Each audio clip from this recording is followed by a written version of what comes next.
Good afternoon. Good afternoon, Maine and world. Darcie May over here with Princess Foxy, Lady of Maine. We're here with part 3 of in our special Christmas story time with Mother Mouse. So I'm going to put you over here.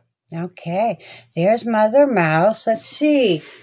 She was worried about their friends. They had gone to check on them, and they were going home in the storm. Okay, here we go.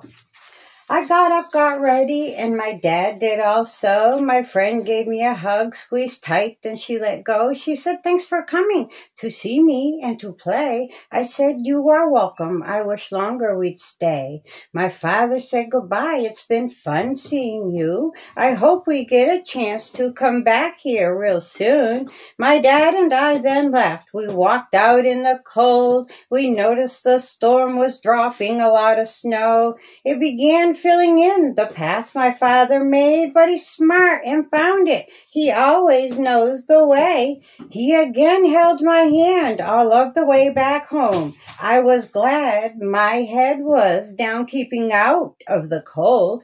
It took a while, but did not take a long, long time. Soon he said, "We are close. Our home's easy to find." I was glad to hear that and was glad to be home. Night and dark soon will be here with the storm also. When we got home, my mom was happy to see us. She said, "I was worried you've been gone long enough. How were our little friends? I hope they are okay." "They are just fine, Mama," I undressed and did say. I went to my brother and sister to tell them what both Dad and I did in the home of our friends. Dad talked to Mom about our friends. What he did see, and about a few things that they certainly need. That bad snowstorm ended very late on that day. The next day on, fresh snow brightly shone the sunlight. That day we all knew what for presents we would make for all our newfound friends to give on Christmas Day. We all had lots to do to make our Christmas gifts, some for friends and some for our family to give. We took a break on the day December 14th. That's the day each year we put up our Christmas tree.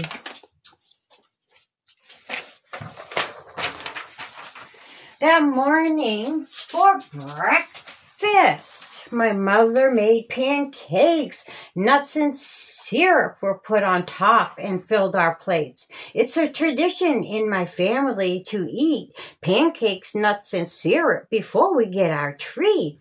My dad says it's because he don't want us to whine while we hunt for a tree. It should be a fun time.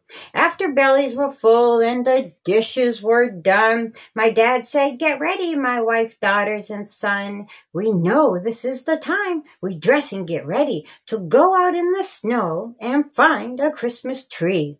On went our warm snow pants, our wool socks, and our boots.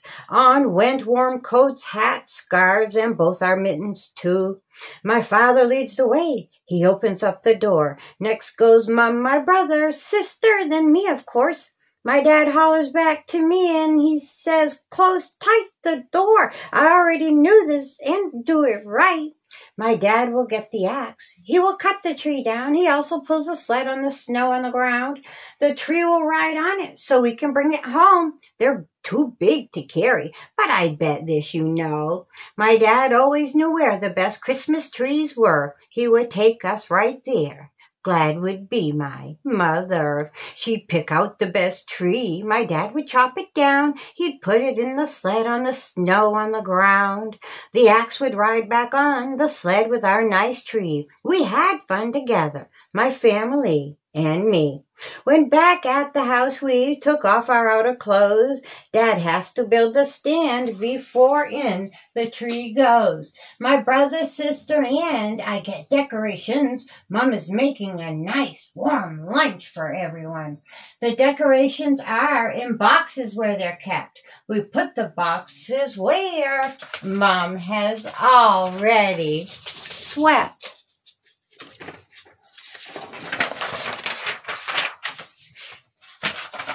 A blanket was put down right where the tree will go. My father brought it in. My brother helped also. Mom made us stop for lunch after the tree was tied. It goes in the stand so it won't fall on its side.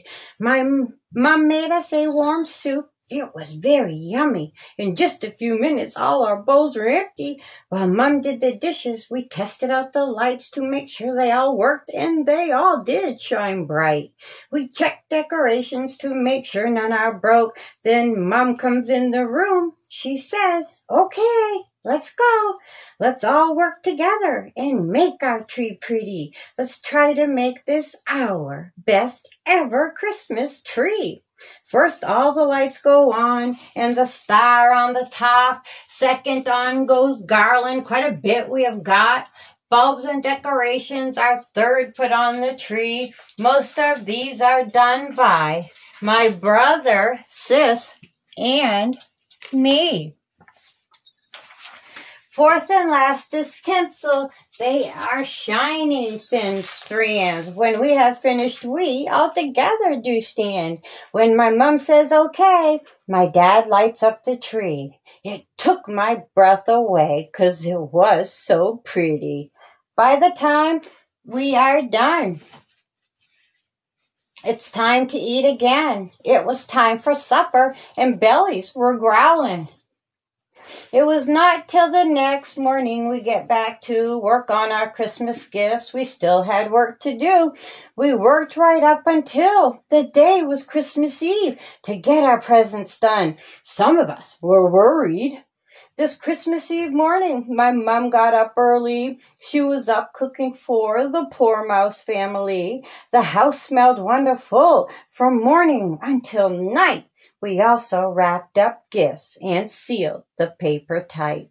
On this Christmas Eve night, my dad had this to say: "Early in the morning we'll begin Christmas Day." Okay, we're going to stop there for part 3.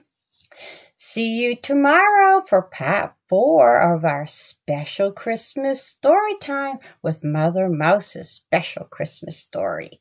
Okay,